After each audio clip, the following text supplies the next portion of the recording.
প্রকৃতির ভয়াবহ তাণ্ডবের লণ্ডভণ্ড ভারতের উত্তরপ্রদেশ। বেরেলি জেলায় ঝড়ের তাণ্ডবে ঘরের টিনের চালসহ প্রায় 50 ফুট উঁচুতে উড়ে গিয়ে অলৌকিকভাবে বেঁচে ফিরলেন নানহেমিয়া নামের এক ব্যক্তি।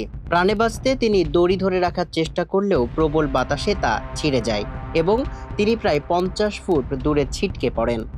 হাত ও পা ভাঙা অবস্থায় বর্তমান তিনি হাসপাতালে চিকিৎসাধীন। গত বুধবার এই দুর্যোগে উত্তরপ্রদেশ জুড়ে নিহতের সংখ্যা বেড়ে দাঁড়িয়েছে 89 জন, যাদের বড় অংশই প্রাণ হারিয়েছে বজ্রপাতে।